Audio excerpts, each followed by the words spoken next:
जय Hind. Welcome to the Shahi classroom. मैं मनीष सेवटा। बच्चों, हम काइनेटिक थ्योरी ऑफ गैसेस पढ़ रहे थे और अभी तक हमने उसके 4 लेक्चर कंप्लीट कर लिए।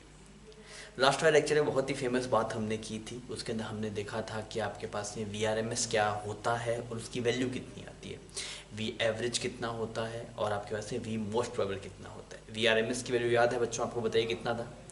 VRMS था √3 RT/m। m क्या है? Molar mass. किसे पुट करना है? केजी में पुट करना है। r की वैल्यू 8.314। टेम्परेचर किसे पुट करना है? केल्विन में। ये सिंपल बात है। फिर अगर मैं पूछूं बताओ बच्चों V एवरेज कितना था, तो V एवरेज कितना आता है बच्चों? तो V एवरेज वाली टर्म के अंदर क्या होता है, जो वहाँ पे 3 था उसकी जगह 8/पाई हो जाएगा। तो आपके पास में क्या बनेगा? √8/पाई RT/m। सिमिलरली अगर आप जाएं V मोस्ट प्रोबेबल पे, तो V मोस्ट प्रोबेबल था √2 RT/m। सबसे बड़ी वैल्यू कौन सी है? VRMS। उससे छोटी कौन सी है? V average. उससे छोटी कौन सी है आपके पास? V most probable. मैंने आपको बताया था कि हमें डेरिवेशन थोड़ा बाकी है। मैं एक डेरिवेशन आपको करके दिखा रहा हूँ। एक डेरिवेशन, वैसे डेरिवेशन की जरूरत नहीं है, पर एक डेरिवेशन हम कर लेते हैं। और V एवरेज और उनके डेरिवेशन आप कर नहीं पाएंगे, सिर्फ हम एक VRMS का डेरिवेशन आपको थोड़ा करके दिखा देता हूँ।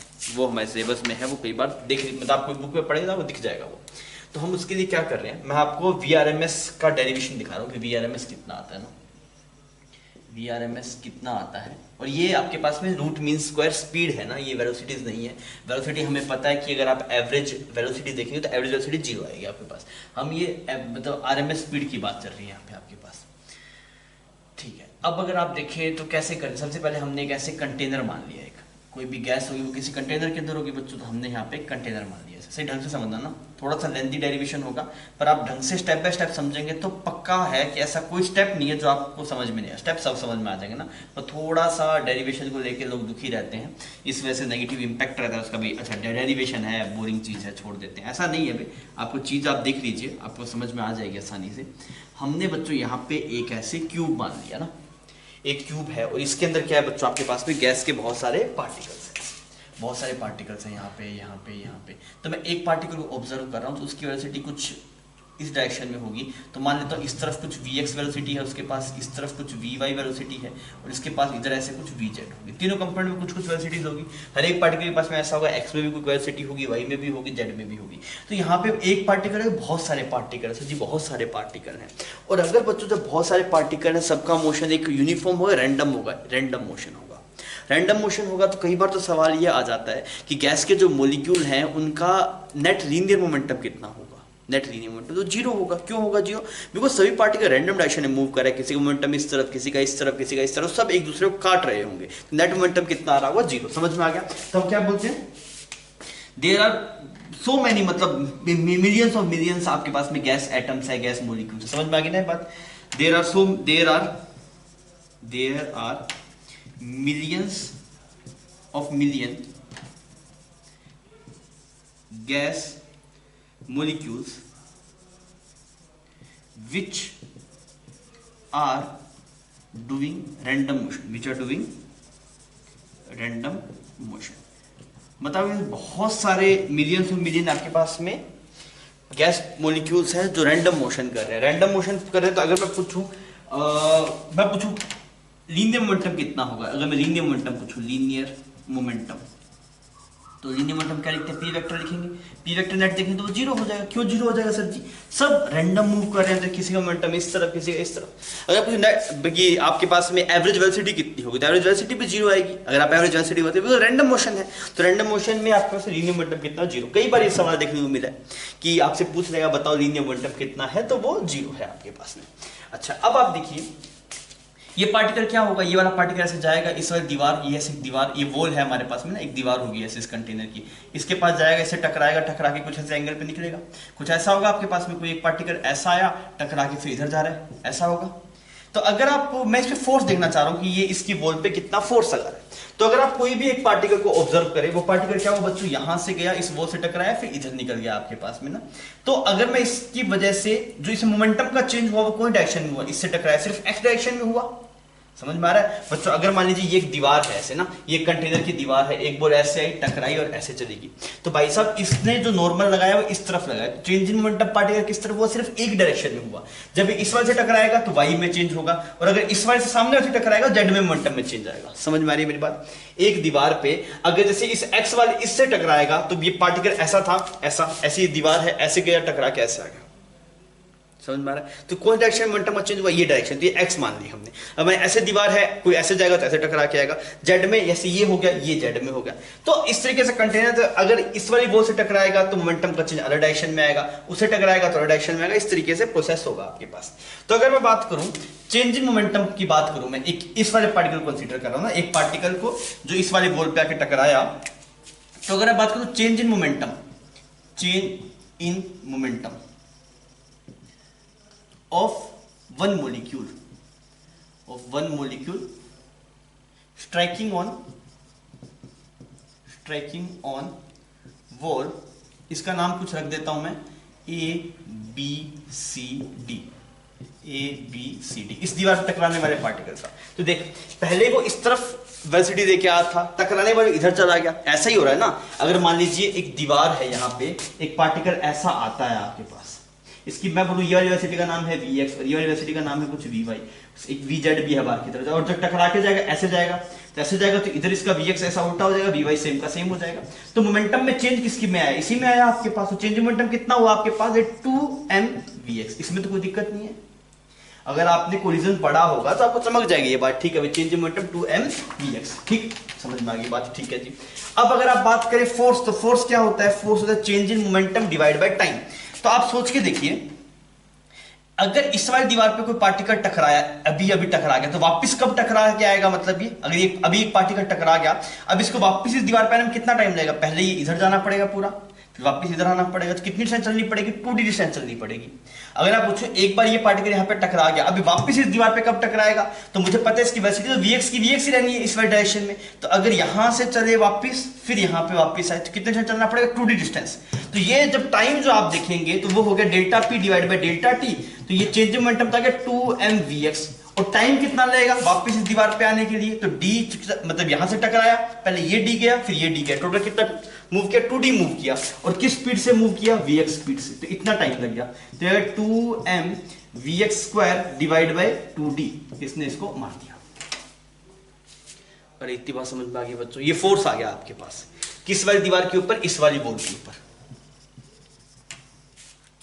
अरे समझ में आ रहा है यार, इससे टकराया तो अब यहां पे टकरा चुका है, अब वापस इस पे कब टकराएगा, तो पहले यहां पे टकराया, अब इसकी वेलोसिटी इस तरफ होगी।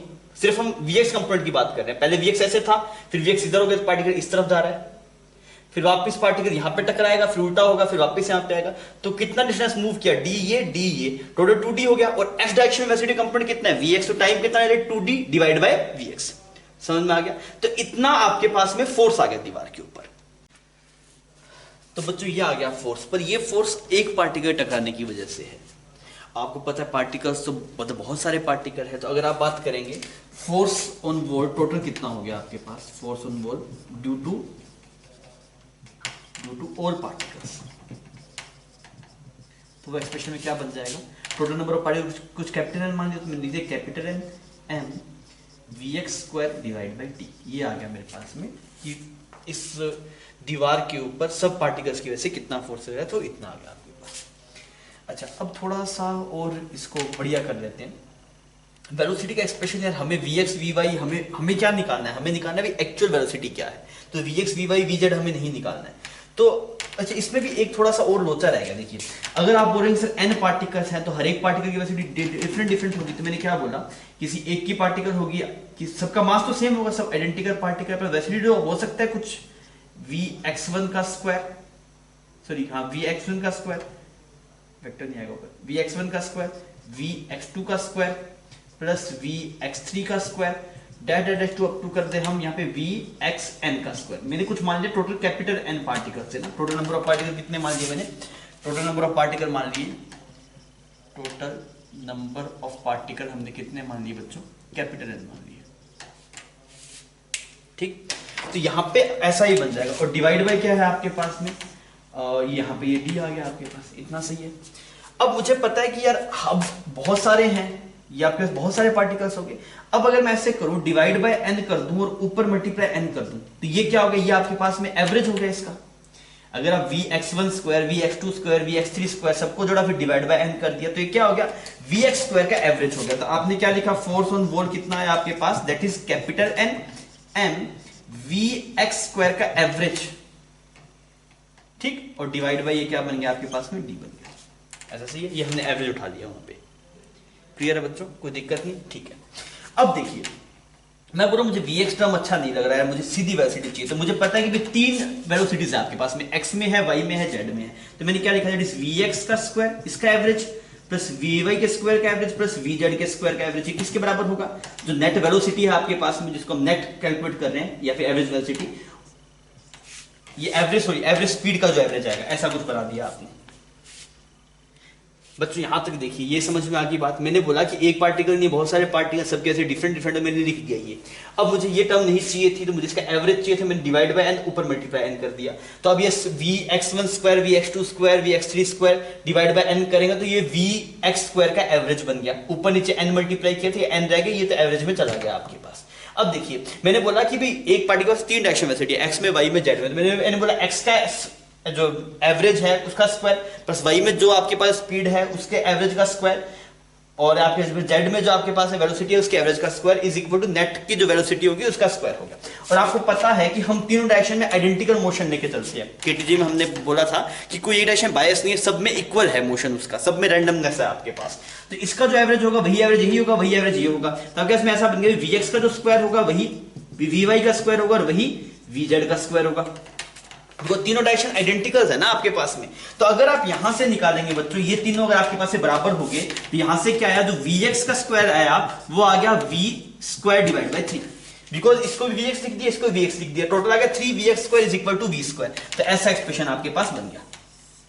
यहां तक सही है, यहां तक अभी काम खत्म नहीं हुआ, अभी तो बात शुरू हुई है। डेरिवेशन थोड़ा सा लेंदी रहेगा आपके पास में, मतलब करने का एक और तरीका है, पर उससे पूरी फील नहीं है, इसमें पूरी कहानी समझ में आ जाएगी आपको। और याद नहीं रखना है ऐसा नहीं है, बस एक बार देख लीजिए, या फिर डेरिवेशन कभी एग्जाम में आया तो आप कर पाए इसको। अब इतनी बात समझ में आ गई। अब मैंने यहाँ पे लिखा F1 वोल का एक्सप्रेशन जो आया वो लिख दिया n m v square divide bye d। इतना सही है बच्चों। अच्छा Vx को लिखा है v स्क्वायर बाय 3 लिखना, तो यहाँ पे 3 और हो गया, और इस एवरेज सिंबल को हटा दिया, सीधा लिख दिया v स्क्वायर मतलब एवरेज है उसका। यहां तक देख रहे बच्चे को दिक्कत है तो कोई रॉकेट साइंस वाला काम नहीं, कि सिंपल सी बात की है वैसे अगर देखेगा तो। क्लियर, समझ में आ गई बात, ठीक है। अब अगर मैं निकालूं pressure on wall, pressure on wall, तो प्रेशर क्या होता है, प्रेशर होता है force on wall divide by area of wall. तो फोर्स एरिया कितना है आपके पास में, एरिया ऑफ वॉल, ये एक आप क्यूब मान के चल रहे हैं, तो इसका एरिया हो गया डी स्क्वायर। तो आपके पास में कितना है pressure on wall, that is N M V square 3d cube बन गया, देख 3d क्यूब। अरे समझ में आ रही है बात, क्लियर। अब ये आपके पास में प्रेशर आ गया, प्रेशर का एक्सप्रेशन अगर आप देख रहे हैं तो ऐसा बन गया n m v square divide bye 3d cube. ये प्रेशर आ गया दीवार के ऊपर। ये इंपॉर्टेंट टर्म है बच्चों, प्रेशर किस किस पे डिपेंड कर रहा है आपके पास में, एवरेज वेलोसिटी पे, मतलब एवरेज जो स्पीड आ रही है जो उस पे डिपेंड कर रहा है आपके पास में, और number of particle per unit volume पे डिपेंड कर रहा है। इसको थोड़ा सा और आगे बढ़ते हैं इसको लेके, अभी जगह थोड़ा सा फुल हो गया है, तो एक बार इतना छाप लीजिए, फिर हम यहाँ से थोड़ा कंटिन्यू करेंगे और आगे चर्चा करेंगे और रिजल्ट पे पहुंचेंगे हमारे।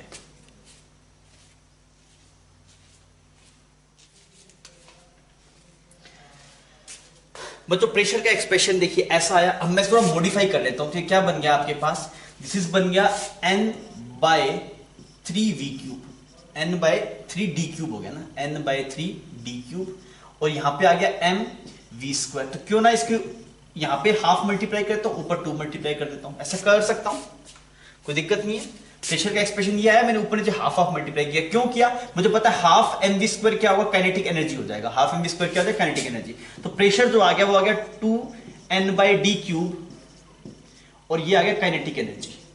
और कौन सी kinetic energy, translational kinetic energy. कौन सी काइनेटिक एनर्जी बच्चों, ट्रांसलेशनल, सीधे के ही लिख देता हूं, के ही काइनेटिक एनर्जी, ठीक है। कौन सी आ रही, ट्रांसलेशन वाली, क्लियर। तो यहां से हमें समझ में आ गया प्रेशर किस किस पे डिपेंड कर रहा है, pressure depends upon number of molecule per unit volume।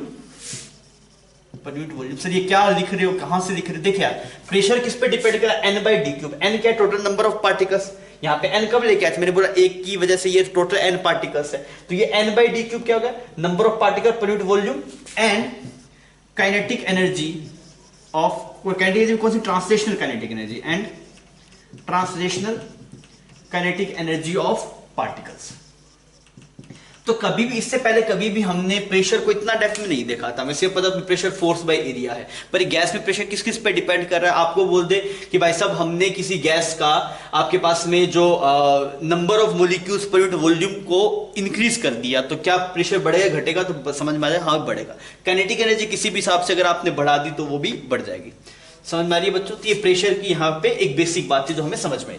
अब हम अपने वाले एक्सप्रेशन पे चलते थे, हमारा टारगेट था वीआरएमएस निकालना, उसको निकालते हैं। तो मैंने यही यहाँ से प्रेशर उठा लिया, तो मैंने समझ में आया it is P D cube is equal to N M V square divide by 3, ऐसे लिख दिया, इसमें कोई दिक्कत नहीं है बच्चों। अच्छा ये क्या है, ये बन गया पी, ये वॉल्यूम है आपके पास, this is volume, this is volume. तो आपने लिखा P V is equal to N M v cube v square by 3, ठीक। और पीवी किसके बराबर होता है, एनआरटी के बराबर होता है, ऐसे लिख दिया, ठीक। अब अगर आप एन को लिखेंगे, एन को क्या लिखा जा सकता है, तो यार ये एन मल्टीप्लाई स्मॉल एम क्या हो गया, स्मॉल एम है एक मोलिक्यूल का मास, एन है टोटल नंबर ऑफ मोलिक्यूल्स, तो ये कैपिटल एन मल्टीप्लाई एम क्या बन गया, capital N multiply small M हो गया total mass of gas, total mass of gas. तो चेक कर दे, तो टोटल मास ऑफ गैस, ठीक। तो अगर मैं यहां पे इसको ऐसे लिख दूं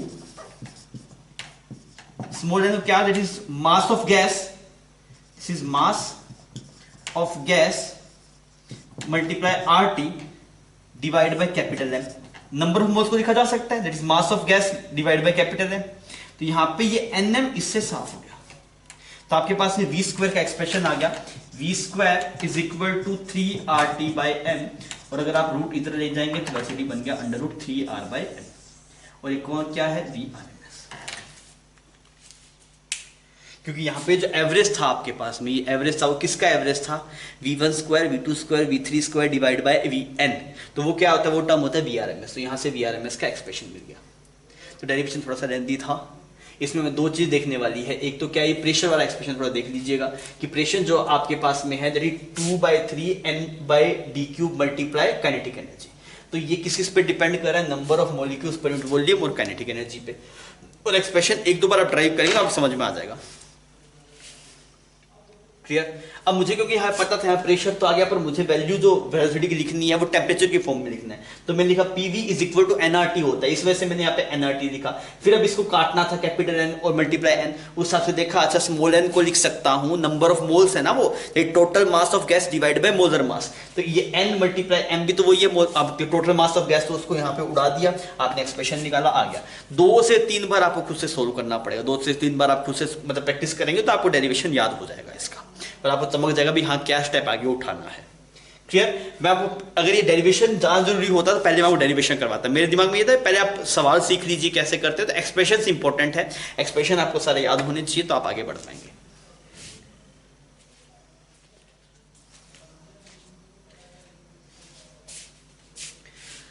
कुछ एक्चुअली तो जो सही बात है वो ये है कि एक कर्व बनाया था मैक्सवेल ने ना अपने रिसर्च टाइम के अंदर, और उसके हिसाब से वी मोस्ट प्रोबेबल और वी आरएमएस और वी एवरेज की वैल्यूज फाइंड हुई, उसने एक्सप्रेशन दिया था। वो सब एक्सप्रेशन हमारे मतलब सिलेबस में नहीं है, वो आउट ऑफ सिलेबस की चीज़ है। एक्सप्रेशंस घूम फिर के वही आना है, मतलब जो मैंने आपको बता दिया था लास्ट लेक्चर के अंदर वही बात थी, पर अभी मैं बता रहा हूँ कि भाई इसकी शुरुआत कहाँ से हुई थी। तो एक बार ये इससे हमें कुछ सीखना वैसे कुछ नहीं, एक बार ये कर्व देख लीजिए, कई बार सवाल कर्व से रिलेटेड आ जाए तो आपको बात चमक जाए क्या होता है। उसने जो कर्व बनाया ऐसा कर्व बना था कुछ, वो जो कर्व था, जो कर्व बनाया बच्चों कुछ ऐसे करे, कुछ ऐसा बना था आपके पास में, ठीक है। और इसमें जो इसने इधर था आपके पास में वो तो था DNV, गंदा सा मैथमेटिकल टर्म था, वो समझाऊंगा वो आपको क्या होता है, ऐसा था आपके पास में। ये क्या बता रहा है आपको, ये बता रहा है कि dn तो बता रहा है नंबर ऑफ पार्टिकल जिनकी वेलोसिटी v है, ऐसा कुछ एक्सप्रेशन मान लीजिए कि नंबर ऑफ पार्टिकल जिनकी वेलोसिटी क्या है आपके पास में v है, और ये dv हो गया आपके पास में कि जस्ट उस इंस्टेंट के ऊपर जो चेंज इन आपके पास में चेंज इन वेलोसिटी है, ये v है वेलोसिटी, समझ में आ रहा है। ये क्या dn हो गया नंबर ऑफ पार्टिकल जिनकी वेलोसिटी क्या है v, और dv क्या हो गया आपके पास में that is change in velocity, just छोटे स्मॉल का चेंज देखा हमने, तो ये आपने डिफरेंशिएट किया है नंबर ऑफ पार्टिकल्स को विद रिस्पेक्ट टू वेलोसिटी के, समझ में आ रही है बात, ठीक। वापिस देख लीजिए ये क्या है, ये उन सब पार्टिकल्स का काउंट है जिनकी वेलोसिटी कितनी है v, और फिर नीचे किया dv, थोड़ा सा वेलोसिटी में चेंज करके इसको डिफरेंशिएट करा है, ठीक है। अब देखिए यहां पे मान लीजिए किसी पार्टिकल के लिए अगर आप देखें तो उसकी ये कुछ वेलोसिटी है, मान लीजिए ये वाली कुछ वेलोसिटी है v, तो इसे corresponding number of particles by DV ये हो गया। तो अगर आप इसमें डीवी को मल्टीप्लाई कर देंगे, इसमें अगर आप डीवी को मल्टीप्लाई कर देंगे क्या बन जाए, नंबर मिल जाएगा आपको। अब इसमें डीवी को मल्टीप्लाई करने के लिए क्या करेंगे, ऐसे ही एक्सप्रेशन ले लेते हैं, ये एरिया अंडर द कर्व, ये एरिया अंडर द कर्व क्या देगा, ये एरिया अंडर द कर्व देगा। मान लीजिए आपके पास में y है और यहाँ पे x है, तो एरिया अंडर द कर्व क्या आता है, y dx। Area under the curve क्या आता है, y dx। अगर आप इसका एरिया अंडर द कर्व निकालें तो क्या बनेगा, dnv मल्टीप्लाई dv, क्योंकि यहाँ पे x में यहाँ पे क्या है, यहाँ पे वेलोसिटी शो कर रहा है, यहाँ पे क्या शो कर रहा है, वेलोसिटी। तो अगर आप इसका एरिया अंडर द कर्व देखेंगे तो क्या बनेगा, दिस मल्टीप्लाई dv। तो ये कट जाएगा तो क्या मिलेगा, नंबर ऑफ पार्टिकल जिनकी वेलोसिटी इतनी v है आपके पास में। क्लियर। तो हमें यहाँ पे समझ में आया एरिया अंडर कर्व क्या दे रहा है आपको, area under curve, area under the curve आपको उन पार्टिकल्स का नंबर दे रहा है जिनकी वेलोसिटी ये v है आपके पास में। क्या दे रहा है, number of particle who is having whose velocity is v। समझ में आ गया। अगर आप यहाँ पे एरिया अंडर द कर्व निकालेंगे तो आपको वो वाले पार्टिकल्स काउंट मिलेगा जिनकी वेलोसिटी, वो वाला एक्सप्रेशन होगा। समझ में आ रहा है। यहाँ पे अगर आप y एक्सिस पे क्या बना है उसको समझ जाएंगे तो कोई दिक्कत नहीं आएगी। y एक्सिस पे बना है कि उन सब पार्टिकल्स का नंबर जिनकी वेलोसिटी v है डिवाइड बाय dv कर दिया, तो ये क्या हो गया, नंबर ऑफ पार्टिकल्स का चेंज हो रहा है वेलोसिटी के रिस्पेक्ट में। क्लियर। अब अगर आप इसमें v को, जैसे आप एरिया अंडर द कर्व निकालते क्या होता है, y dx, तो y dx करेंगे दिस नंबर मल्टीप्लाई dv, तो वो dv से dv साफ हो गया। तो ये क्या बन गया, नंबर ऑफ पार्टिकल जिनकी वेलोसिटी v है। तो एरिया अंडर द कर्व क्या दे रहा है, number of particles whose velocity is v। अब देख, अब अगर मैं तेको यहां पे थोड़ा सा कर्व को एनालाइज करें तो इस वाली वेलोसिटी कोरस्पॉन्डिंग जो नंबर ऑफ पार्टिकल है वो मैक्सिमम है, इस वाली वेलोसिटी कोरस्पॉन्डिंग जो नंबर ऑफ पार्टिकल है वो मैक्सिमम है। समझ में आ रही है बात भाई, यहां पे जो एरिया अंडर द कर्व मिलेगा वो मैक्सिमम मिलेगा आपको। तो ये मतलब ये जो वेलोसिटी है, इस वाली वेलोसिटी के पार्टिकल्स सबसे ज्यादा मिल रहे हैं आपको। यहां पे y पे हो गया नंबर ऑफ पार्टिकल, सीधी भाषा में समझे ना, गणित में ना उलझे। तो y एक्सिस में तो हो गया भाई नंबर ऑफ पार्टिकल कितने हैं, तो इस वाली वेलोसिटी कितने नंबर ऑफ पार्टिकल है, इतने नंबर ऑफ पार्टिकल, इस वाली वेलोसिटी के इतने नंबर ऑफ पार्टिकल है, बस थोड़ा सा एरिया लेना होता है ना। तो इसके इतने हैं, तो इस वाली वेलोसिटी के जो नंबर ऑफ पार्टिकल है वो मैक्सिमम है, तो इसको क्या बोलेंगे, इसको बोलेंगे velocity most probable. Velocity most probable, इसका मतलब वही तो होता है जिस वेलोसिटी के पार्टिकल मैक्सिमम होंगे उसे हम क्या बोलेंगे, वेलोसिटी मोस्ट प्रोबेबल। भाई आपके पास एक कंटेनर में 20 पार्टिकल है जिनकी वेलोसिटी 2 मीटर पर सेकंड है, और आपके पास में 2 पार्टिकल जिनकी 5 है, मतलब 20 से हाईएस्ट 20 है जिनकी वेलोसिटी 2 मीटर पर सेकंड है। बाकी सब जो वेलोसिटीज है वो कम कम पार्टिकल्स के। तो मोस्ट प्रोबेबल क्या होगा, वो आपके पास में जिसकी वेलोसिटी 2 मीटर पर सेकंड है। तो आपको दिखाई दे रहा है इस वाली वेलोसिटी की जो पार्टिकल है मैक्सिमम है, तो आप इसे क्या बोलेंगे, वेलोसिटी मोस्ट प्रोबेबल। क्लियर। यहां पे आता है आपके पास में VRMS, यहां पे क्या आता है बच्चों, VRMS, और यहां पे आता है V एवरेज। तो इसमें कुछ नया नहीं है, हम पहले से जानते हैं कि जो RMS वेलोसिटी होगी वो मैक्सिमम होगी, ये हम पहले जानते हैं ना, RMS वेलोसिटी मैक्सिमम आती है, एवरेज उससे कम आती है, और V मोस्ट प्रोबेबल सबसे कम आती है। वही तो कर्व में शो करना है, इस तरह वेलोसिटी बढ़ रही है ना, तो ये VRMS हो गया, ये V एवरेज हो गया, ये V मोस्ट प्रोबेबल हो गया। और ये बात हो रही है किसी टेम्परेचर T1 पे। अब मान लीजिए अगर आप टेम्परेचर को बढ़ाएंगे, मान लीजिए टेम्परेचर को बढ़ाएंगे तो कर्व, नया कर्व बनेगा। अगर वो नया कर्व बनेगा तो उसमें क्या होगा, वेलोसिटी होता है √3 RT/m। तो अगर टेम्परेचर बढ़ाएंगे तो वेलोसिटी भी बढ़ जाएगी। तो अगर आप देखेंगे यहां पे तो ऐसा कुछ कर्व बनेगा दूसरे वाले टेम्परेचर का, ऐसा। ये T2 टेम्परेचर के लिए, और T2 बड़ा है एज कंपेयर टू T1। और इसका मोस्ट प्रोबेबल कहां पे लाई कर रहा है बच्चों, यहां पे लाई कर रहा है। एवरेज कहां लाई करेगा, यहां पे लाई करेगा। RMS कहां लाई करेगा, यहां पे लाई करेगा। कुल मिला के मुद्दे की बात ये है भाई साहब, एक कर्व बनाया, सीधी बात में अगर समझे, गणित में ना फंसे, तो वो ये बताता है कि इस वाली वेलोसिटी कितने पार्टिकल है, अच्छा इस वाली वेलोसिटी के इतने पार्टिकल है, इस वाली वेलोसिटी के इतने पार्टिकल, इस वाली वेलोसिटी के इतने पार्टिकल है। एक्चुअली लेना थोड़ा सा एरिया है, पर समझने के लिए बता रहा हूं मैं आपको समझ में आ गया भाई। किसी भी गिवन वेलोसिटी के पार्टिकल्स निकालने हैं तो आप उसके जस्ट थोड़ी सी विड्थ का एरिया पकड़ लो तो बात बन जाएगी। मेरे को समझ में आया इस वाली वेलोसिटी के पार्टिकल का काउंट सबसे ज्यादा है भाई साहब, इतने पार्टिकल्स हैं, तो ये हो गया वेलोसिटी मोस्ट प्रोबेबल। इसका देखेंगे V एवरेज, अच्छा V एवरेज हमें पता है ना, V एवरेज क्या, उससे मतलब जो मोस्ट प्रोबेबल से ज्यादा आता है और RMS उससे ज्यादा आता है, इस हिसाब से कर्व बनाता है। एक्चुअली पहले कर्व बना था फिर जाके वो सब रिजल्ट आए, पर हमने उल्टा पढ़ा क्योंकि हमें जो रिजल्ट से मैटर, मतलब रिजल्ट हमें चाहिए थे, तो रिजल्ट हमें समझ में आ गए। ठीक है बच्चों। और अगर आप टेम्परेचर बढ़ा देंगे तो आप याद करिए भाई साहब, VRMS आता है √3 RT/m। अगर टेम्परेचर बढ़ा देंगे तो VRMS बढ़ जाएगा, और VRMS बढ़ जाएगा तो पीक को इधर शिफ्ट होना पड़ेगा, तो पीक को थोड़ा आगे शिफ्ट कर दिया T2 टेम्परेचर के लिए, जो कि बड़ा है एज कंपेयर टू T1 के रिस्पेक्ट में। समझ में आ गया बच्चों। ये था आपके पास में मैक्सवेल डिस्ट्रीब्यूशन लो, कभी इसकी जरूरत पड़े, कभी थ्योरेटिकल सवाल आ जाए तो आप रगड़ दीजिएगा, इसलिए आपको बताया जा रहा है। बच्चों हम केटीजी के बिल्कुल लास्ट में हैं। इसमें एक टर्म है, वो कई बार रेयरली पूछा जाता है, वैसे नहीं पूछता है, कई बार मीन फ्री पाथ की वो बात कर लेगा। तो इसका एक्सप्रेशन आपको रट्टा मारना है और ये गंदा सा एक्सप्रेशन है, या आपको याद रखना है।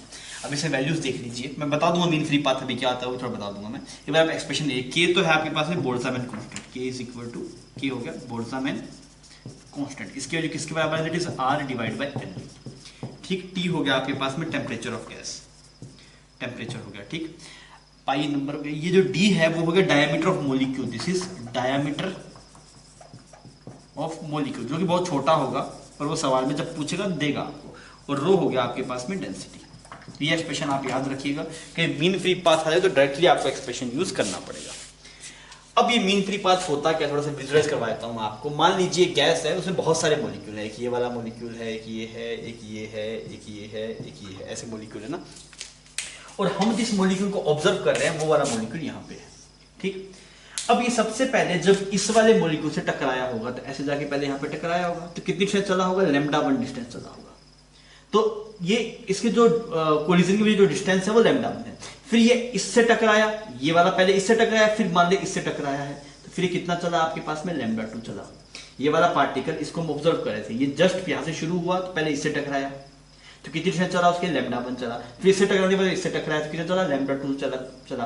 फिर इससे टकराने के बाद इससे टकराया ये, तो फिर कितना चला, λ3 चला। फिर कुछ इससे टकराया, कुछ मान लीजिए फिर λ4 चला। फिर इससे टकराया कुछ λ5, ऐसे होता रहेगा आपके पास में।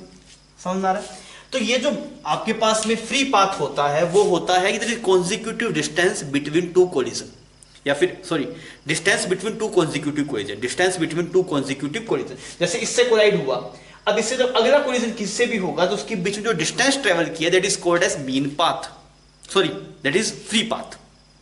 क्या, distance between two consecutive collision, distance travelled by molecule between two consecutive collision is called free path. और अगर आप इन सभी फ्री पाथ का एवरेज निकाल लें तो वो क्या हो जाएगा, मीन फ्री पाथ। समझ में आ गया? तो फ्री पाथ क्या आ गया, फ्री पाथ आपके पास में हो गया, फ्री पाथ हो गया distance travelled bye molecule between two consecutive collision. दो कॉन्जिक्यूटिव कोलिजन से एक कोलिजन हो गया, उसके बाद अगला कोलिजन, इसके ड्यूरेशन में जो डिस्टेंस चलेगा वो फ्री पाथ है। मीन फ्री पाथ क्या होता है, इसका एवरेज, मीन का मतलब एवरेज होता है। मीन फ्री पाथ क्या हो गया, it is mean of free path, mean of free path मतलब इन सब का अगर आप निकालें तो कितना आएगा वो, λ1 प्लस λ2 डैश अप टू मान ली λn तक हम बात करें, डिवाइड बाय n, अगर n कोलिजन हम कंसीडर कर रहे हैं। तो आपको फॉर्मूला रट्टा याद रखना है, बिकॉज सवाल जब भी आएगा डायरेक्टली फॉर्मूला बेस आएगा मीन फ्री पाथ का, आप याद रख लेंगे इसको। ठीक है, अब आइए अपने शुरू करें थर्मोडायनेमिक्स। बच्चों अभी हमारा केटीजी वाला पार्ट ओवर हो गया, अभी हम शुरू करें थर्मोडायनेमिक्स की। थोड़ी बहुत चीज़ें इधर मिक्स कर सकते हैं, मतलब केटीजी और थर्मो में पढ़ा दी, थर्मो में थोड़ी केटीजी पढ़ा दिया, ऐसा थोड़ा किया जा सकता है। हमने केटीजी अपने हिसाब से खत्म कर लिया, अभी हम थर्मोडाइस चल रहे हैं, तो कुछ कुछ चीज़ें आपको कहीं और दिखाई दे रही है, ये तो हुई नहीं, वो आपको थर्मोडाइस में हो जाएगी ना।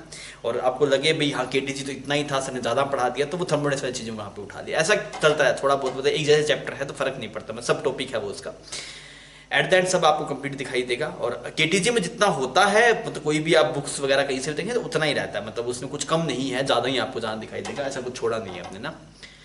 अभी हम बच्चों थर्मोडाइस में बात करते हैं, तो थर्मोडाइस थोड़ा ढंग से समझिएगा ना, थर्मोडाइस के सवाल अच्छे रहते हैं। केटीजी में क्या है, स्ट्रेट फॉर्मूला बेस्ड सवाल आएंगे, VRMS का, V एवरेज का, और प्रेशर वेशर की बात होगी, या फिर मतलब स्ट्रेट फॉरवर्ड सवाल आते हैं आपके पास। पर थर्मोडाइस में सोचने वाले सवाल आ सकते हैं, और बढ़िया टॉपिक है, मतलब बहुत ही चीज़ों को आप, बहुत सी चीज़ें आपको दिखाई देगी, अच्छा ये हो रहा है, ये हो रहा है, ऐसे आप देख सकते हैं ना चीज़ों को। और बेसिक जितना क्लियर रहेगा उतने बढ़िया से आप सवाल कर पाएंगे। सबसे पहले बच्चों हम थर्मोडायनेमिक्स में बात करते हैं वर्क डन बाय गैस की। This is work done by gas. अब बच्चों वर्क डन को समझने के लिए हम एक मानते हैं कि हमारे पास एक ऐसे कंटेनर है ना, ऐसे कंटेनर है, और यहां पे ऐसे एक पिस्टन लगाया हुआ है, कंटेनर में ऐसे एक पिस्टन लगाया हुआ है, ठीक है। और ये पिस्टन ऐसे कुछ मान लीजिए कैसे ऊपर कोई कवर मान लिया ऐसे ढक्का, मैं इसकी ड्राइंग बना दी, मतलब पिस्टन के ऊपर कुछ हैंडल वैंडल ऐसे लगा हुआ है और पिस्टन ना कोई मास नहीं है, पिस्टन इज मासलेस ना। अब आपको समझ में आ रहा है यहाँ पे कुछ गैस है आपके पास में, ये अंदर ऐसे कुछ गैस लगा दिया आपने। अब अगर आप देखेंगे इनिशियली यहाँ पे है, जो प्रेशर ऑफ गैस होगा वो इस वाले पिस्टन पे किस तरफ फोर्स लगा रहा होगा, जो गैस का जो प्रेशर होगा उस प्रेशर की वजह से एक फोर्स लग रहा होगा ना गैस इस पिस्टन के ऊपर, वो किस तरफ लग रहा होगा। तो ये गैस है वो, तो गैस के पार्टिकल्स इधर इस पे इधर लगा रहे हैं, इस पे नीचे, इस पे इधर, इस पे किस तरफ, ऊपर की तरफ। तो अगर आप एक फोर्स देखेंगे इस पिस्टन पे, that is pressure of gas multiply, इसको पी लिख देता हूँ सीधा, प्रेशर ऑफ गैस की पी लिख देता हूँ, पी मल्टीप्लाई इसका एरिया, ये आपके पास में फोर्स आ गया, this is force by gas. Clear. अब मान लीजिए ये कुछ थोड़ा सा ऊपर चला जाता है, कितना dx डिस्टेंस ऊपर चला जाता है ये पिस्टन इस फोर्स की वजह से। तो अगर आप वर्क डन देखेंगे, मैं कैसे निकालूंगा वर्क डन, वर्क डन होता है फोर्स मल्टीप्लाई डिस्प्लेसमेंट, बेसिक अगर आप बात करें तो। नहीं तो आप एफ डॉट एस लिखेंगे तो भी कोई दिक्कत नहीं है, बिकॉज फोर्स और डिस्प्लेसमेंट सेम डायरेक्शन में हम लेके चल रहे हैं। तो आपके पास फोर्स आ गया पी ए और डिस्प्लेसमेंट कितना आ गया आपके पास में, डिस्प्लेसमेंट आ गया आपके पास में dx। क्लियर। ये छोटा सा कुछ वर्क डन आ गया, dw बोल देता हूँ, ये थोड़ा सा कुछ वर्क डन आ गया आपके पास में dw। तो अगर आप यहाँ पे dw देख रहे हैं तो ऐसा बन गया dw, इसको अगर ऐसे लिख दो तब भी कोई दिक्कत नहीं, a dx, मतलब पिस्टन कितना डिस्टेंस मूव किया, dx डिस्टेंस मूव किया, इसका एरिया कितना था पिस्टन का, a क्या है आपके पास में, a हो गया एरिया ऑफ पिस्टन। अरे बच्चों समझ में आ रही है ये बात, यहां तक कोई दिक्कत है? देखे एक बार, एक कंटेनर था, कंटेनर के ऊपर उसमें गैस है, उसके ऊपर एक पिस्टन रखा है। अगर आप बोले पिस्टन थोड़ा dx डिस्टेंस मूव कर गया, तो अगर आप देखिए कि इस गैस ने कितना वर्क किया, हम क्या निकाल रहे हैं, वर्क डन बाय गैस, तो कितना आएगा, तो मैंने बोलूं गैस ने इस पे फोर्स कितना लगाया, मतलब वर्क डन होता है फोर्स मल्टीप्लाई डिस्प्लेसमेंट, तो गैस ने फोर्स लगाया, प्रेशर मल्टीप्लाई एरिया, तो मैंने लिखा प्रेशर मल्टीप्लाई एरिया, और कितना डिस्टेंस मूव किया, dx डिस्टेंस, तो मैंने वो लिख दिया। अब मैंने इसको इधर लिख दिया। अब ये a dx क्या है बच्चों, अगर आप a dx देखेंगे तो पहले ये पिस्टन यहाँ पे था, अब dx डिस्टेंस ऊपर चला गया, तो इस गैस के वॉल्यूम में जो चेंज आया वो कितना है, a dx। तो आप इस a dx को क्या लिख सकते हैं, this is become change in volume, change in volume. समझ में आ गया। तो आप यहाँ पे जो एक्सप्रेशन आपके पास में निकल के आ रहा है dw का एक्सप्रेशन आ गया, ये p और ये चेंज इन वॉल्यूम को dv लिख दिया। समझ में आ रहा है। तो कभी भी आपको छोटा सा वर्क डन देखना हो तो वो ये होता है। अगर आप दोनों तरफ इंटीग्रेट कर देंगे, दोनों तरफ अगर आप इंटीग्रेट कर देंगे यहाँ पे, तो ऐसा बन जाएगा d और यहाँ पे बन जाएगा इंटीग्रेशन ऑफ p dv। ये जनरल एक्सप्रेशन है आपके पास में। अच्छा ये क्या बन गया, इसका dw को इंटीग्रेट करें तो क्या बनेगा, वर्क डन बन गया। तो किसके बराबर आ गया, इंटीग्रेशन ऑफ p dv। ये बात आप याद रखेंगे, ये हमें आगे बहुत हेल्प करने वाला है। तो वॉल्यूम में कुछ मान लीजिए, इनिशियल वॉल्यूम कुछ v1 था, फाइनल वॉल्यूम कुछ v2 बन गया, ऐसे लिख लीजिए लिमिट। क्लियर। हमें क्या समझ में आया, जो वर्क डन होता है that is p dv। Work done क्या होता है, p dv। ये छोटा सा वर्क डन है। अगर आपको पूरा वर्क डन चाहिए, मतलब एलिमेंटल का वर्क डन नहीं चाहिए, पूरा वर्क डन चाहिए, तो आपको इंटीग्रेट करना पड़ेगा, तो बनेगा इंटीग्रेशन ऑफ p dv। समझ में आ गया, ठीक। अब सोचिए अगर आपके पास में if expansion, if volume is, if v2 is greater than v1, अगर आपके पास में ये हो जाए कि फाइनल वॉल्यूम ज्यादा है as compare to initial volume, इसको आप क्या बोलेंगे, एक्सपेंशन। इसको क्या बोलेंगे, एक्सपेंशन। तो अगर v2 आपके से बड़ा आएगा एज कंपेयर टू v1, तो वर्क डन बताइए कैसा आएगा, work done will be positive, क्योंकि ये p तो सही है, अभी dv वाली टर्म क्या बन जाएगी आपके पास, dv वाली टर्म आपके पास है पॉजिटिव बन जाएगी। नहीं तो आप यहां से समझिए, आपकी गैस फोर्स लगा रही है ऐसे, और अगर ये पिस्टन ऊपर ही चला जा रहा है, तो आप जिस डायरेक्शन में फोर्स लगा रहे हैं उसी डायरेक्शन में डिस्प्लेसमेंट होगा, वर्क डन पॉजिटिव आएगा। अगर आपके पास में सेकंड केस कुछ ऐसा बन जाए कि if v2 is less than v1, तो ये क्या हो गया आपके पास में, कंप्रेशन हो गया, दिस बिकम कंप्रेशन। और अगर ये कंप्रेशन हो रहा है आपके पास, तो वर्क डन क्या बन जाएगा बच्चों, नेगेटिव बन जाएगा। सर जी सीधी बात समझाओ, सुन मेरी बात, हम किसका वर्क डन निकाल रहे हैं, गैस के द्वारा वर्क डन निकाल रहे हैं। अब सोच के देख, तेरा गैस का जो फोर्स है वो पिस्टन पे से ऊपर की तरफ फोर्स लगा रहा है। अगर ये पिस्टन ऊपर की तरफ जाएगा तो वर्क डन पॉजिटिव है, तो वर्क डन पॉजिटिव आएगा। तो अगर ऊपर की तरफ जाएगा तो वॉल्यूम गैस का बढ़ेगा घटेगा, बढ़ेगा। तो मैंने क्या बोला, एक्सपेंशन अगर हो रहा है तो वर्क डन पॉजिटिव आएगा। वही हमें फील भी हो रहा है। अगर मान ले तू फोर्स लगा रहा है ऊपर की तरफ, पर ये पिस्टन नीचे आ रहा है, मान ली पिस्टन कुछ बाहर था, किसी वजह से नीचे आ गया, अब क्या हो गया भाई साहब, आपने फोर्स लगाया ऊपर, डिस्प्लेसमेंट है नीचे, तो वर्क डन क्या होगा, नेगेटिव होगा। वही बात मैं बोल रहा हूँ। क्लियर। मैथमेटिकली हमने देखा, मैंने बोला यार फोर्स कितना लगा रहा है गैस पिस्टन के ऊपर, दैट इज PA, मैंने लिखा PA। चेंज इन वॉल्यूम कितना है आपके पास में, dx, मतलब सॉरी फोर्स में डिस्प्लेसमेंट, कितना डिस्प्लेसमेंट वो मान लिया dx डिस्प्लेसमेंट हुआ, तो ये लिख दिया P ए डी एक्स। अब ए डी एक्स हो गया, मतलब ए डी एक्स इतना सब, ये पिस्टन अगर यहां पे चला जाएगा तो इतना वॉल्यूम बढ़ गया ना, कितना वॉल्यूम बढ़ गया, area of piston multiply D x, तो ये आ गया चेंज इन वॉल्यूम। तो मैंने लिखा डी डब्ल्यू हो गया पी डी वी। अगर एलिमेंटल वर्क डन आप देखें that is P D V. तो मैंने दो तरफ इंटीग्रेशन किया तो यहाँ पे वर्क डन बन गया। तो वर्क डन किसके बराबर आता है, integration of P D V. ये फॉर्मूला रट्टा मार के याद होना चाहिए। वर्क डन क्या है, पी डी वी, और वॉल्यूम कहां से कहा था, V1 से लेके V2 तक। अगर आपके पास में वॉल्यूम बढ़ रहा है तो वर्क डन पॉजिटिव, और अगर वॉल्यूम घट रहा है तो वर्क डन नेगेटिव। केमिस्ट्री उल्टा करता है ना, केमिस्ट्री और फिजिक्स में ये रिजल्ट उल्टे हैं। मतलब केमिस्ट्री हम work done by gas consider करते हैं, केमिस्ट्री वर्क डन में सिस्टम कंसीडर करता है। अगर मैं कहीं वर्क डन बाय, मतलब मैं कहीं वर्क डन की बात करूं तो मैं वर्क डन बाय गैस की बात कर रहा हूं। समझ में आ गई बात, कुछ नहीं बोला, सिर्फ वर्क डन बोला, मतलब वर्क डन बाय गैस की बात कर रहा है। आप अपने दिमाग में बिठा लीजिए, फिजिक्स में अगर वॉल्यूम बढ़ेगा तो वर्क डन पॉजिटिव, वॉल्यूम घटेगा तो work done negative. Work done का फॉर्मूला क्या, इंटीग्रेशन ऑफ पीडीवी। क्या इंटीग्रेशन ऑफ पीडीवी, पीडीवी नहीं है, पीडीवी वर्क डन नहीं है। पीडीवी क्या है, वर्क डन का एलिमेंटल पार्ट है। अगर वर्क डन पूछे तो क्या है बच्चों, पीडीवी। वॉल्यूम बढ़ेगा वर्क डन पॉजिटिव, वॉल्यूम घटेगा वर्क डन नेगेटिव।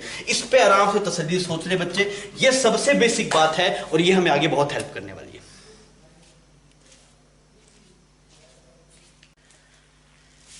बच्चों हमने जो अभी तक बेसिक देखा वो क्या है, वर्क डन का एक्सप्रेशन। क्या एक्सप्रेशन आता है वर्क डन का आपके पास, वर्क डन का एक्सप्रेशन आ गया इंटीग्रेशन ऑफ पीडीवी। ध्यान रखेंगे आप, इंटीग्रेशन के बाहर कुछ नहीं लेके आना, ऐसे ही रहेगा एक्सप्रेशन। वॉल्यूम का V1 से लेके कुछ V2, ये वर्क डन आ गया, ठीक। अगर हम वॉल्यूम इज इंक्रीजिंग, इसको क्या बोलेंगे बच्चों, वॉल्यूम इंक्रीजिंग क्या बोलते हैं, एक्सपेंशन बोलते हैं ना ये।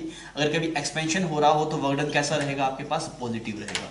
अगर वॉल्यूम इज डिक्रीजिंग तो यहाँ पे जो वर्क डन आएगा वो आपके पास क्या आएगा, नेगेटिव आएगा। ये किसका वर्क डन है, जैसे वर्क डन बाय गैस। ये सब किसकी बात हो रही है, वर्क डन बाय गैस की। क्लियर। अगर आप volume, if volume is constant, volume is constant, volume change ही नहीं हो रहा भाई साहब, वॉल्यूम चेंज ही नहीं होती, डीवी वाली टर्म क्या बन जाएगी, जीरो। वैसे वॉल्यूम चेंज ही नहीं हो रहा तो डी वाली टर्म क्या बन जाएगी, जीरो। तो वर्क डन कितना आ जाएगा आपके पास, जीरो आ जाएगा। समझ में आ रही बात, ठीक है।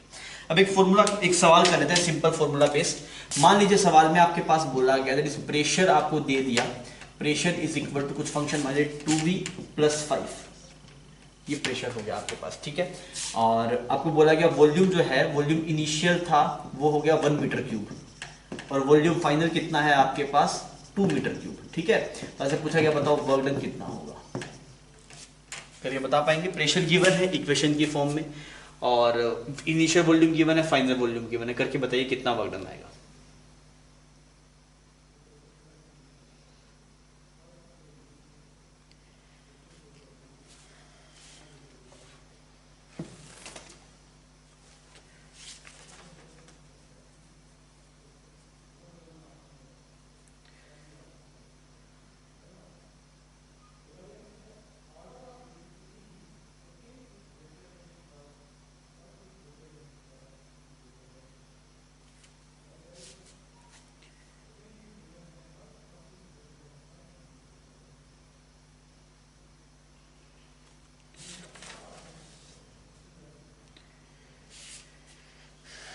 हाँ भी हुआ। तो मैंने बोला मुझे जो पता है वो क्या है, वर्क डन का जो एक्सप्रेशन आता है वो इंटीग्रेशन ऑफ पीडीवी आता है, इंटीग्रेशन ऑफ पीडीवी। अब प्रेशर कांस्टेंट है क्या, नहीं, प्रेशर डिपेंडेंट है वी के ऊपर। तो मैंने लिख दिया प्रेशर को, क्या लिख दिया, प्रेशर लिख दिया 2v + 5 मल्टीप्लाई डीवी कर दिया। समझ में आ रहा है। अब ऐसा नहीं कर सकते यहाँ पे सीधा चेंज इन वॉल्यूम 1 पुट कर दिया, बिकॉज प्रेशर भी तो वेरी कर रहा है ना वॉल्यूम के साथ में, ये टर्म डिपेंडेंट है, ऐसे लिखना पड़ेगा। अब आप इसको इंटीग्रेट कर दीजिए, इनिशियली वॉल्यूम कितना था 1 मीटर क्यूब, फाइनली कितना बन गया 2 मीटर क्यूब। वॉल्यूम बढ़ रहा है घट रहा है, वॉल्यूम बढ़ रहा है। बच्चों ध्यान से सीधा मत कर देना भाई, डीवी की वैल्यू 1 पुट कर दोगे भाई, ये प्रेशर डिपेंड कर रहा है वेलोसिटी पे। अगर आपके पास में ऐसा एक्सप्रेशन होता है कुछ दैट इज y dx, आपसे पूछ ले y dx कितना है, और आपको बोला जाए y है कुछ 2x + 3 या 3x + 2 है, और x इनिशियल था 1, x फाइनल था 2, तो आप क्या करते हैं, पहले y को यहाँ पुट करते हैं, फिर उसको इंटीग्रेट करते हैं, फिर लिमिट्स पुट करेंगे ना। सेम कंसेप्ट यहाँ पे करना है। तो अगर आप यहाँ वर्क डन निकालने जाएंगे तो ये क्या बन गया, 1 मीटर क्यूब नीचे आ गया आपके पास, 2 मीटर क्यूब ऊपर आ गया। इसको अगर आप इंटीग्रेट करेंगे तो ये बन जाएगा 2v²/2, ये बन गया v²।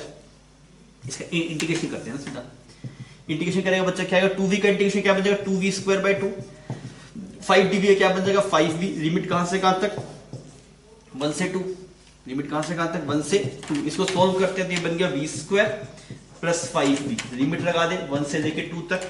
तो वर्क डन जो आएगा वो आ गया, पहले 2 पुट किया बच्चों तो 4 + 10 बन गया, -1 पुट किया तो 1 -5, टोटल कितना बन गया 14, और यहाँ पे 6 अगर आप हटा देंगे तो ये बन गया 8 जूल। बात समझ में आ रही है? आसान था। तो आपको कभी वर्क डन पूछे, आप दिमाग में रखिए पीडीवी, उसका इंडिकेशन वो वर्क डन होता है। फिर आगे हम सॉल्व करेंगे जो भी बात आपके पास में, ठीक है। अब बच्चों में आपको कुछ स्टैंडर्ड प्रोसेस जो आपके पास में है उनके लिए हम पहले वर्क डन निकालना थोड़ा सीख लेते हैं।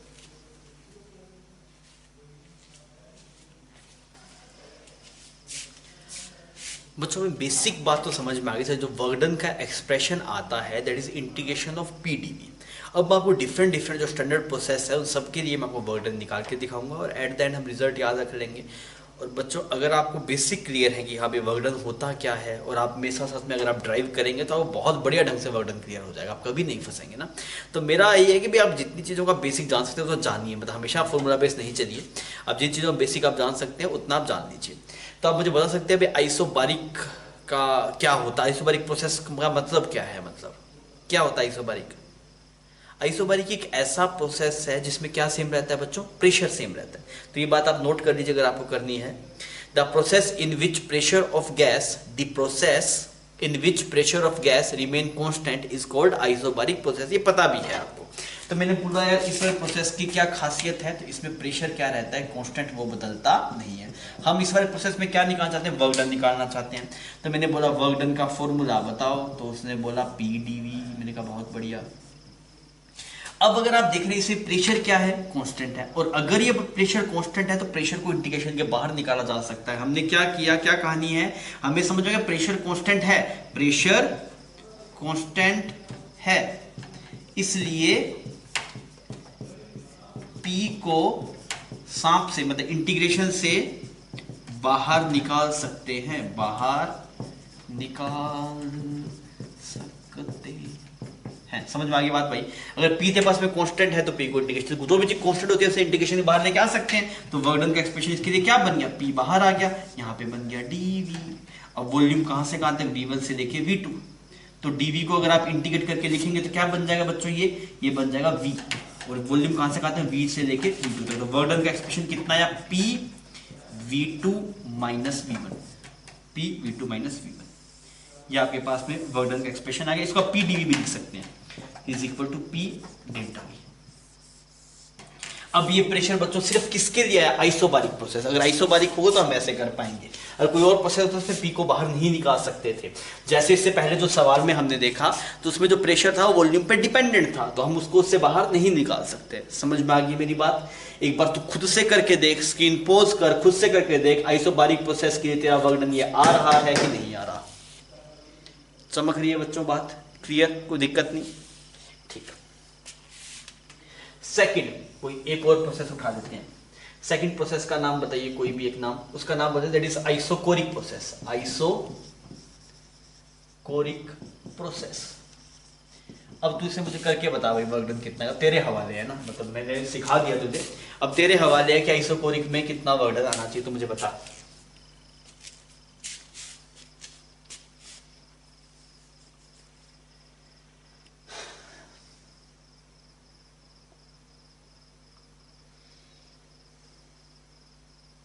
पहले ये भी खुद से करना है, फिर ये वाला करके दिखाना है तुझे कि यहाँ आइसोकोरिक में कितना आएगा। स्क्रीन को पॉज कर ले, मैं भी आगे बढ़ूंगा फिर मैं। हाँ भी स्क्रीन पॉज कर लिया आपने खुद सोल्व करके देख लिया। अब आप सुन सकते हैं, अगर नहीं खुद से किया है तो पाप लगेगा, बिना लाइक स्क्रीन पॉज कर ले, खुद से करके देख। अच्छा मेरे पास आइसोकोरिक प्रोसेस होता क्या है? एक ऐसा प्रोसेस जिसमें क्या कांस्टेंट? Volume constant. जिसमें क्या कांस्टेंट? Volume constant. यहाँ पे क्या रहता है बच्चों? V क्या रहता है आपके पास? कांस्टेंट रहता है। V मतलब क्या हो गया? ये वॉल्यूम हो गया। वॉल्यूम क्या रहता है आपके पास? कांस्टेंट रहता है आइसोकोरिक में। तो अगर आपको भाषा में लिखना है, लैंग्वेज में लिखना है, तो आप लिख सकते हैं the process in which volume of gas remain constant is called as isochoric process.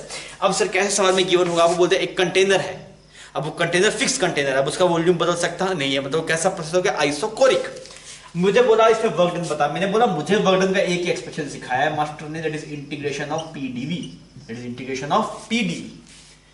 अब मुझे ये पता है प्रेशर को बाहर निकाल सकता हूं, नहीं निकाल सकता, बिकॉज प्रेशर के बारे में कुछ बोला ही नहीं, पर मुझे ये पता है कि डीवी की वैल्यू 0 है, डीवी वैल्यू जीरो है, वॉल्यूम चेंज ही नहीं हो रहा, डीवी की वैल्यू क्या है जीरो, और वॉल्यूम में चेंज नहीं हो रहा भाई साहब, तो वर्क डन कितना आएगा जीरो। तो ये तो हलवा हुआ बिल्कुल। और कभी आइसोकोरिक एसिड बिल्कुल हलवा है भाई साहब, उसमें वॉल्यूम में चेंज नहीं हो रहा, और अगर वॉल्यूम चेंज नहीं आ रहा तो वर्क डन कितना हो जाएगा जीरो। चमक रही है बात भाई साहब, इसमें डीवी जीरो हो गया भाई साहब, वॉल्यूम चेंज ही नहीं होता, वर्क डन किस बात का, वर्क डन कोई वर्क डन नहीं, ये बात खत्म। क्लियर, हमने दो प्रोसेस कर लिए, आइसोबारिक और आइसोकोरिक, तो इसको छाप फिर अपने आगे बढ़ेंगे और प्रोसेस की बात करेंगे। बच्चों अभी हम थर्ड प्रोसेस की बात करते हैं। थर्ड प्रोसेस है आपके पास में आइसोथर्मल। ये कुछ जाना पहचाना है क्या, आइसोथर्मल। अरे अभी क्या होता है इसके अंदर, इसके अंदर क्या कांस्टेंट रहता है, टेम्परेचर क्या रहता है, कांस्टेंट रहता है। अरे इतनी बात तो पता है भाई, आइसोथर्मल में क्या होता है, टेम्परेचर कांस्टेंट रहता है। अगर आपको लिखना है तो आप लिख लीजिए, the process in which temperature of gas remain constant, temperature in which process in which temperature of gas remain constant is called isothermal process. क्या कांस्टेंट है, टेम्परेचर कांस्टेंट है।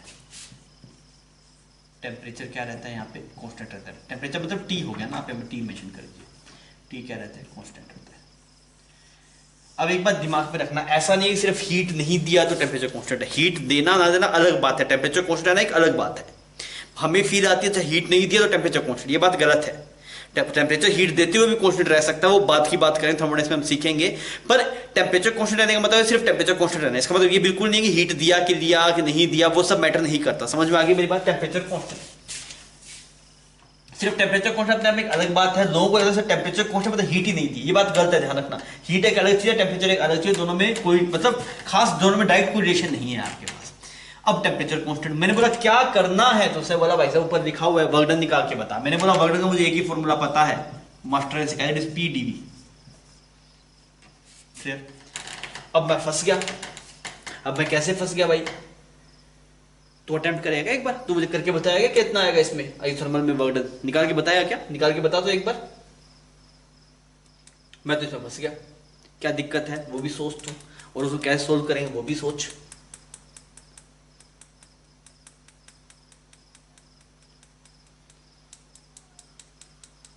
मैं बता रहा हूं भाई, अगर नहीं सोचा है, सोचा तो स्क्रीन को पॉज कर ले। बात ये है भाई साहब कि प्रेशर भी बदल रहा है, बिकॉज प्रेशर कांस्टेंट नहीं है सवाल में, और वॉल्यूम भी चेंज हो रहा है, और ये दोनों अलग अलग वेरिएबल है, पी अलग वेरी हो रहा है, डीवी अलग वैल्यू वेरी हो रहा है। तो अगर मैं बोलूं इसको इंटीग्रेट कर दे वाई डीएक्स को, तो कर सकता है क्या, नहीं कर सकता। एक्स डीएक्स को कर सकते हैं, वाई डीएक्स को कैसे करूंगा यार, दो वेरिएबल कैसे एक साथ इंटीग्रेट करूं, नहीं पॉसिबल है। तो मैंने बोला यार ये तो बहुत दिक्कत वाली बात होगी। तो दोनों यहाँ पे दो वेरिएबल है, यहाँ पे क्या दिक्कत आ रही है दोस्त, दिक्कत क्या है, दिक्कत ये समझिए दो वेरिएबल हैं, दो वेरिएबल को इंटीग्रेट कैसे करूं ये मैं जानता नहीं हूं, तो मैं इस बात को लेके क्या हूं, बहुत दुखी हूं।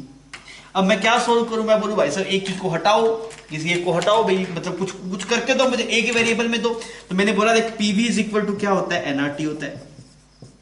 पीवी इज इक्वल टू क्या होता है, एनआरटी होता है। ये वाली टी कांस्टेंट है, ये भी कांस्टेंट, ये भी कांस्टेंट। तो प्रेशर को क्या लिखा जा सकता है, प्रेशर को लिखा जा सकता है एनआरटी बाई वी। अरे सही, यहाँ पे टी तो कांस्टेंट है, इसको प्रेशर को ऐसे लिखा जा सकता है। अगर प्रेशर को ऐसे लिखा जा सकता है तो क्यों ना यहाँ पुट कर दूं मैं। तो मेरे पास जो फॉर्मूला बना वो बन गया, पी को हटा दिया, मैंने बोला दुख था ना पी से, क्या दुख था, पी डीवी को इंटीग्रेट नहीं कर पा रहा है, पी भी वेरिएबल डीवी वेरिएबल, तो मैंने बोला पी को हटा के एनआरटी बाई वी लिख दे। तो पी को हटा के क्या लिख दिया बच्चों, एनआरटी बाई वी, और अब डीवी। अब लोग फिर से दुखी, मैंने क्यों दुखी भाई, तूने बोला सर डीवी वेरिएबल, वी तो चलो ठीक है, तो सेम वेरिएबल, टी भी तो वेरिएबल है, टी वेरिएबल नहीं है, टी क्या है भाई साहब, कांस्टेंट। प्रोसेस कैसा, आइसोथर्मल। अब आप वॉल्यूम देखिए भाई साहब, वॉल्यूम इनिशियल था V1, बाद में कितना बना दिया V2, तो वर्क डन कितना आ जाएगा, वर्क डन आ जाएगा nRT, dV बाई V को क्या लिखेंगे, इसका इंटीग्रेशन dV बाई V। इसको बाहर क्यों निकाल दिया सर जी, कांस्टेंट था, कांस्टेंट को बाहर निकाला जा सकता है। अब dV बाई V का इंटीग्रेशन नहीं पता नालायकों को, हाँ भाई dV बाई V का इंटीग्रेशन पता है क्या, हाँ सर जी पता है, नालायक नहीं, आप गलत बोल रहे हैं। dV बाई V का इंटीग्रेशन होता है ln V, dV by V का इंटीग्रेशन बच्चों क्या होता है, ln V। लिमिट कहां से कहां तक गई दोस्त, V1 से लेके V2 तक। अब इसको सोल्व करेंगे तो क्या बन जाएगा, nRT ln, लिमिट जाएगी that is ln V2 minus ln V1, ऐसे लिखा जा सकता है। और जब ln A minus ln B होता है, जब ln A minus ln B होता है तो उसको लिख देंगे that is nRT ln V2 by V1, nRT ln V2 by V1, formula ये बन गया। तो कितना आसान डेरिवेशन था, हमें एक बेसिक बात पता है, उसी को ले लेके हम आगे बढ़ते जा रहे हैं। ठीक, अब यार अगर मुझे पता है कि अगर आइसोथर्मल प्रोसेस है आपके पास में, अगर आइसोथर्मल प्रोसेस है तो P1 V1 PV is equal to nRT, ये P टर्म कांस्टेंट है, तो P1 V1 is equal to P2 V2 लिख सकता हूं, P1 V1 is equal to P2 V2 लिख सकता हूं। भाई इनिशियल कंडीशन में कुछ V1 था, फाइनल में कुछ V2 था, इनिशियल प्रेशर कुछ P1 था, ये था। तो अगर आपके पास V2 बाई V1 को अगर आप लिखेंगे V2 बाई V1 को, इसको आप क्या लिख सकते हैं, इसको आप लिख सकते हैं V2 बाई V1 को it is P1 by P2। तो इसको अगर आप रिप्लेस कर दें P1 बाई P2 से, तब भी ये बुरा नहीं मानेगा। वर्णन का फॉर्मूला अगर मैं ये लिख दूं nRT ln P1 by P2, तब भी तो आप बुरा नहीं मानेंगे। तो दोनों एक्सप्रेशन हो सकते हैं, आप एक याद कर लीजिए, नहीं तो कंफ्यूजन रहेगा ऊपर किसको लिखे, मतलब तो वॉल्यूम वाला आप याद रख लीजिए, ऊपर फाइनल आएगा, नीचे इनिशियल आएगा, nRT ln V2 by V1 याद रख पाएगा, nRT ln V2 by V1।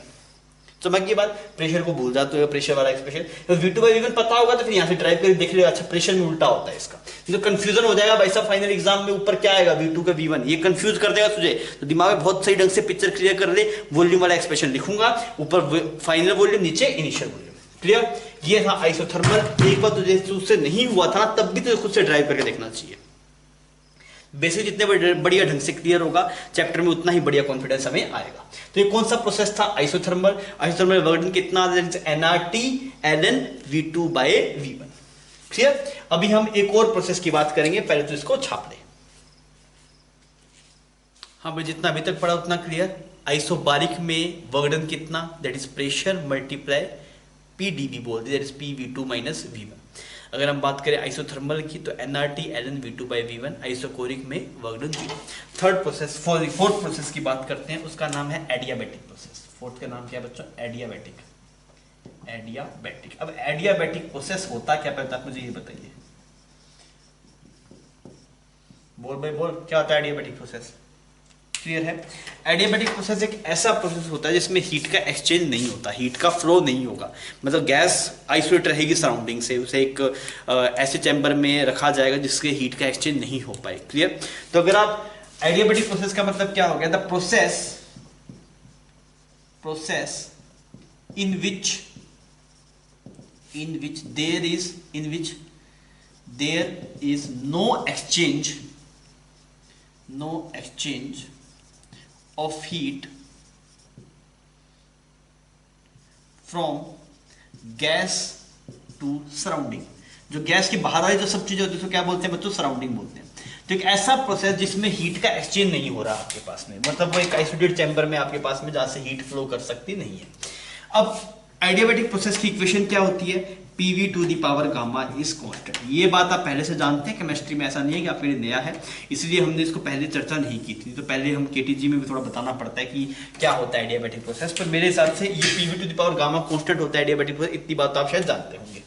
सही, क्या करें हम, इसका वर्क डन निकालो, कैसे निकालेंगे, बेसिक चीज से करके देखिए एक बार कितना आ रहा है। इसमें सोचना पड़ेगा, तो बढ़िया सोच सकता है तभी तो इसका रिजल्ट निकाल पाएंगे, फंस जाएगा बीच के अंदर। हाँ भी कर,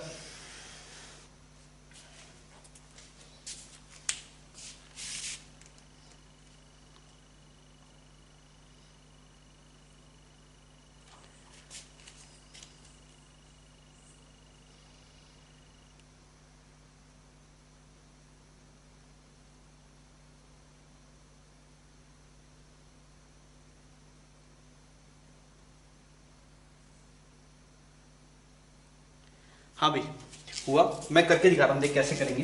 मैंने बोला मुझे तो यही एक्सप्रेशन पता है, work done is equal to integration of PdV, work done is equal to integration of PdV, clear. अब हम इस कांस्टेंट का नाम कुछ एक बार के लिए कुछ K बोल देते हैं, इस कांस्टेंट का नाम कुछ K हो गया, एक बार ऐसे मान लीजिए।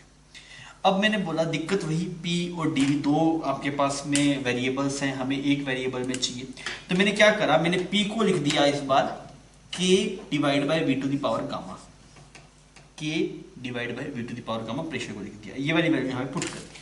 तो अगर आप वर्क डन देखेंगे तो वर्क डन क्या हो जाएगा, K divide by V to the power gamma, तो आपने यहाँ पुट कर दिया प्रेशर को, K divide by V to the power gamma multiply dV, ऐसे कर दिया आपने। अब इंटीग्रेट किया जा सकता है, K तो कांस्टेंट है, कोई दिक्कत नहीं है।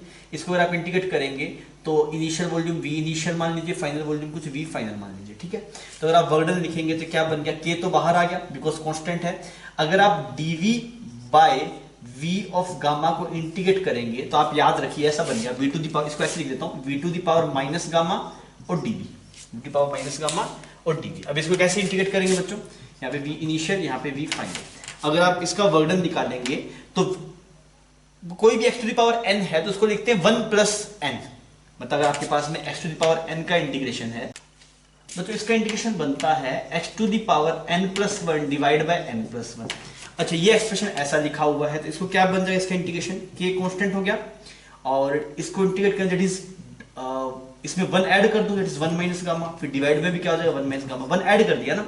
लिमिट्स कहां से कहां चलेगी आपके पास में, इनिशियल से लेके इनिशियल पोजीशन से लेके फाइनल पोजीशन तक, ठीक। अब देखिए, अब यहां पे हम k की वैल्यू पुट कर देते हैं। k की वैल्यू क्या है, pv to the power gamma, तो मैंने यहां पुट कर दिया that is pv to the power gamma v to the power 1 minus gamma divide by 1 minus gamma, this is initial और फाइनल। अब आप देखिए अगर ये दो टर्म्स आपके पास में, अब जैसे ये और ये दोनों मल्टीप्लाई में है तो मल्टीप्लाई मतलब पावर जुड़ती है, तो अगर आप इसकी और इसकी पावर जोड़ेंगे सिर्फ pv मतलब सिर्फ v बचेगा, इन दोनों का मल्टीप्लाई करके v बचेगा। तो ये वर्डन क्या बन गया, this pv divide by 1 minus gamma और लिमिट कहां से कहां तक, इनिशियल से लेके फाइनल तक। तो वैल्यू पुट कर दीजिए, फाइनल केस से प्रेशर क्या बनेगा P2 V2 माइनस इनिशियल में क्या बनेगा P1 V1 डिवाइड बाय क्या आ गया आपके पास P1 V1 डिवाइड बाय क्या आ गया 1 माइनस गामा। तो ये वर्डन आ गया, वर्डन क्या आया बच्चों, it is P2 V2 minus P1 V1 divide by 1 minus gamma. ये रिजल्ट आ गया कौन से प्रोसेस के अंदर, एडियाबैटिक प्रोसेस के अंदर, ठीक। और इसको आप चाहे तो ऐसे भी लिख सकते हैं दैट इज P2 V2 क्या लिखा जा सकता है, इसको लिखा जा सकता है nRT2 PV is equal to nRT होता है minus nRT1 divide by 1 minus gamma, इसको ऐसे भी लिखा जा सकता है। क्लियर, ये दोनों रिजल्ट्स हम यूज कर पाएंगे कभी आपको रिक्वायरमेंट होगी, तो ये दोनों एक ही बात है आपके पास।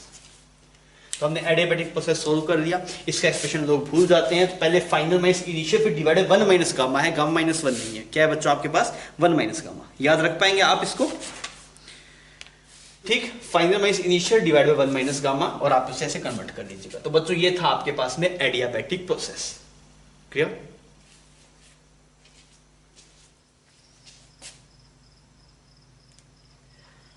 बच्चों एक और प्रोसेस होता है उसका नाम होता है पॉलीट्रोपिक, पॉलीट्रोपिक। इसे कुछ स्टैंडर्ड नहीं है, इसमें क्या होगा मतलब कुछ भी हो सकता है। इसका एक्सप्रेशन ये रहता है Pv to the power m is equal to constant. जैसे वहां पे एडियाबैटिक में गामा था, वहां पे यहाँ पे m है, m के लिए कुछ भी हो सकता है। अभी m की वैल्यू डिफरेंट आ सकती है, और सवाल में गिवन हो सकता है कभी m की वैल्यू -3 -2 इस तरीके से कुछ भी वैल्यू हो सकती है। अब हम इसमें वर्डन निकाल देते हैं। तो मुझे पता है अगर m की वैल्यू गामा होती, अगर m की वैल्यू गामा होती तो ये एडियाबैटिक बन जाता। तो गणित को नहीं पता ना, P to the power gamma solve करें, P to the power m का रिजल्ट तो सेम देगा। तो मुझे उसके रिजल्ट याद है, उसमें वैल्यू पुट कर देता हूं। उसमें रिजल्ट था P2 V2 minus P1 V1। किसका रिजल्ट सर, एडियाबैटिक का। एडियाबैटिक क्या होता है, P to the power gamma constant, ये होता है एडियाबैटिक। और ये गामा क्या होता है, गामा CP/CV होता है, आप लिख रहे ना, आपको ये नहीं पता सर गामा होता है, गामा होता है CP/CV, समझ में आ गई ये बात। तो अगर इसका जो रिजल्ट था एडियाबैटिक वो यहाँ पे यूज कर लेते हैं, तो वहां पे था P2 V2 minus P1 V1 divided 1 minus gamma, बस गामा की वजह यहाँ पे क्या आ जाएगा, m आ जाएगा। या फिर आप PV को nRT लिख सकते हैं, nRT2 minus nRT1 divide by 1 minus m। ये दोनों रिजल्ट आप यूज कर सकते हैं यहाँ पे। मेरी बात समझ में आ गई। तो ये हमने जो स्टैंडर्ड वर्क डन थे वो सब के सब निकाल दिए। अब इससे नेक्स्ट अब आप खुद चार्ट बनाएंगे, हर एक प्रोसेस के लिए वर्क डन आपसे लिखेंगे, छोटे चार्ट में सबका लिख दिया आपने, आइसोकोरिक का, आइसोबारिक का, एडियाबैटिक का, आइसोथर्मल का, सबका आप खुद से पहले खुद से ड्राइव करके प्रैक्टिस कर लीजिए। लास्ट में आप रिजल्ट एक बार छोटे से चार्ट में लिख लीजिएगा को, इसके जस्ट बाद में मैं नेक्स्ट का जब शुरू करूंगा तो पहले हम उसको क्विक रिवाइज करेंगे उस चार्ट को, फिर हम आगे बढ़ेंगे। ठीक है, तो इसी साथ में लेक्चर खत्म होता है। हमने वर्कडन की बात कर ली। इस work done part is very important. आपको सब फॉर्मूलों का रट्टा मारना है, जितने फॉर्मूले आपने देखे हैं सब आपको तोतली तरह याद होने चाहिए, जितने हमने अभी वर्कडन के फॉर्मूले देखे हैं प्रोसेस के साथ में। क्लियर? तो इसके बाद आप चार्ट बनाएंगे, ये आपका होमवर्क के अंदर है, और आप पूरे को वापस सोल्व करके देखेंगे तो आपको चीज़ों की फील आएगी। ओके बच्चों, आई होप जो होमवर्क दे रहा हूँ छोटा सा वो आप कर लेंगे ना। Okay, thank you for watching.